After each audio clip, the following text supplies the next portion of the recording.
வணக்கம். மேற்கு ஆசியாவில் போர் மேகங்கள் சூழ்ந்துள்ள நிலையில் அதன் அதிர்வுகள் இந்தியாவிலும் பலமாக ஒலிக்கத் தொடங்கியுள்ளன.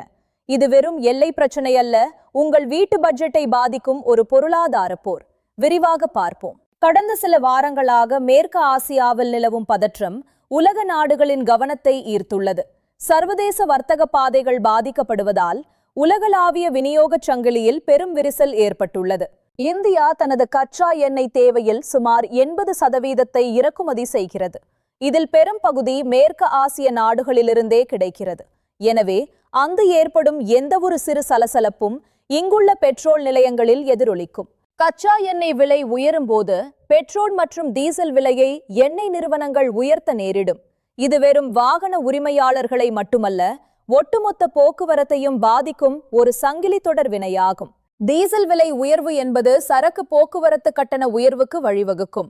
லாரிகள் மற்றும் வேன்களின் வாடகை அதிகரிக்கும் போது தொழிற்சாலைகளிலிருந்து சந்தைக்கு வரும் ஒவ்வொரு பொருளின் விலையும் கூடும்.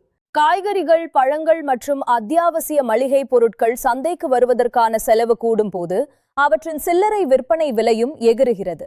இது சாமானிய மக்களின் அன்றாட உணவு தேவையை செலவு மிக்கதாக மாற்றுகிறது. சமையல் எரிவாயு அல்லது LPG விலையில் ஏற்படக்கூடிய மாற்றங்கள் நடுத்தர வர்க்கத்தினருக்கு பெரும் கவலையை தருகின்றன. போர் நீடித்தால் சமையல் செலவும் தாழாத அளவிற்கு உயர வாய்ப்புள்ளது. மின்னணு சாதனங்களின் விலையும் அதிகரிக்கக்கூடும். உதிரி பாகங்களின் இறக்குமதியில் ஏற்படும் தடைகள் புதிய கெட்ஜெட்களின் வருகையை தாமதப்படுத்தி விலையை ஏற்றும். செங்கடல் வழியாக நடக்கும் சரக்கு போக்குவரத்து மிகவும் ஆபத்தானதாக மாறியுள்ளது. கப்பல்கள் நீண்ட தூரம் சுற்றி வர வேண்டியிருப்பதால் கப்பல் வாடகை மற்றும் காப்பீட்டு செலவுகள் பல மடங்கு உயர்ந்துள்ளன. இந்திய பங்குச் சந்தைகளில் இந்த போர் பெரும் தாக்கத்தை ஏற்படுத்தியுள்ளது.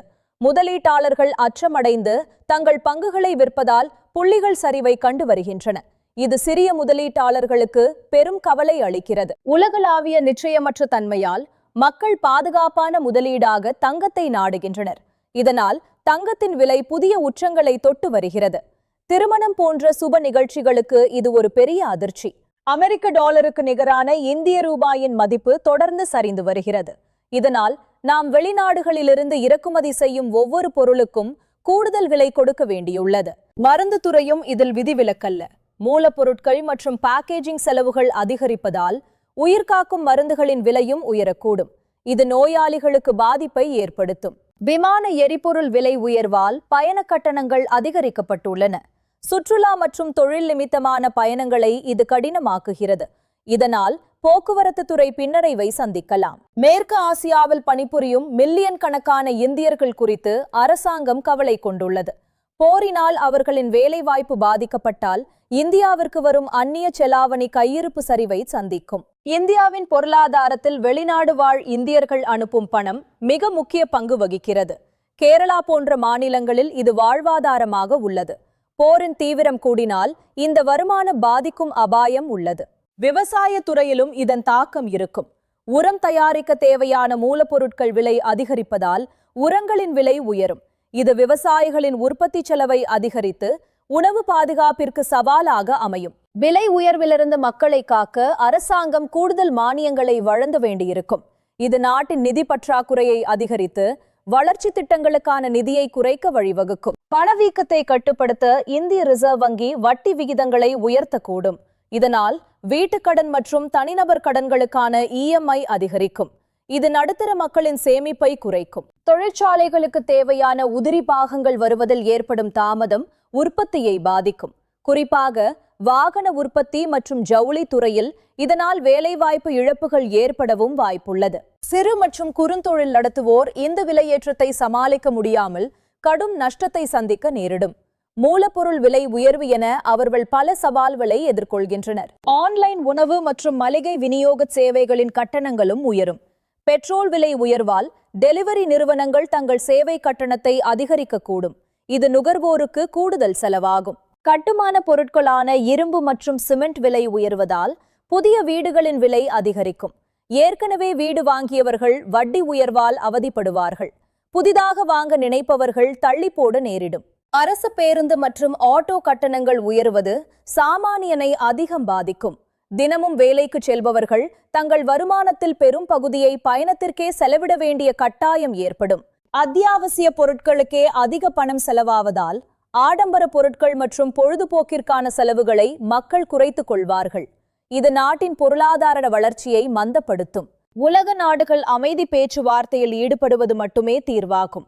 இந்தியா போன்ற வளரும் நாடுகள் போரை நிறுத்த தூதரக ரீதியாக தொடர்ந்து அழுத்தம் கொடுத்து வருகின்றன. ஏனெனில் அமைதியே வளர்ச்சிக்கு ஆதாரம். இந்தியா தனது அவசர கால எண்ணெய் கையிருப்பை தயார் நிலையில் வைத்துள்ளது. சுமார் 90 நாட்களுக்கு தேவையான எண்ணெயை இந்தியா சேமித்து வைத்திருந்தாலும் போர் நீண்ட காலம் நீடித்தால் அது போதுமானதாக இருக்காது. இத்தகைய எரிசக்தி நெருக்கடிகள் நாம் சூரிய ஒளி மற்றும் காற்று போன்ற புதுப்பிக்கத்தக்க எரிசக்திக்கு மாற வேண்டியதன் அவசியத்தை மீண்டும் ஒருமுறை உரக்கச் சொல்கின்றன.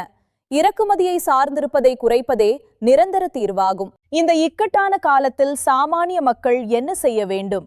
தேவையற்ற ஆடம்பர செலவுகளை தவிர்த்து உங்கள் மாதாந்திர பட்ஜெட்டை திட்டமிடுவது அவசியம். அவசர கால நிதி ஒன்றை உருவாக்குவது உங்களை பாதுகாக்கும். சேமிப்பே சிறந்த அரண். பொருளாதார மந்தநிலை அல்லது விலையேற்றத்தின் போது சேமிப்பு மட்டுமே கை கொடுக்கும்.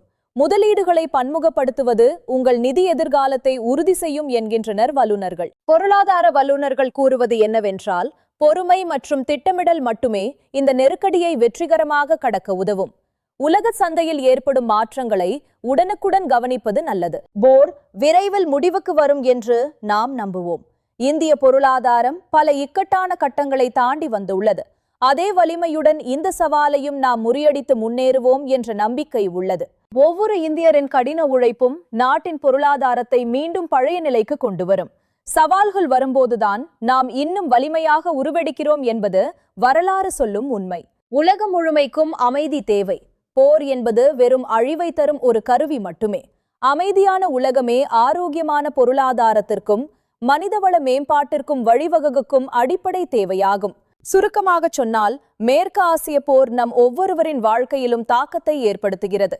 எரிபொருள் முதல் உணவு வரை அனைத்திலும் விழிப்புணர்வுடன் இருப்பதே இந்த விலையேற்றத்தை சமாளிக்க உதவும். இந்த போர் இன்னும் நீடித்தால் மத்திய அரசு விலையேற்றத்தை குறைக்க உடனடியாக எடுக்க வேண்டிய நடவடிக்கைகள் என்ன என்று நீங்கள் கருதுகிறீர்கள்?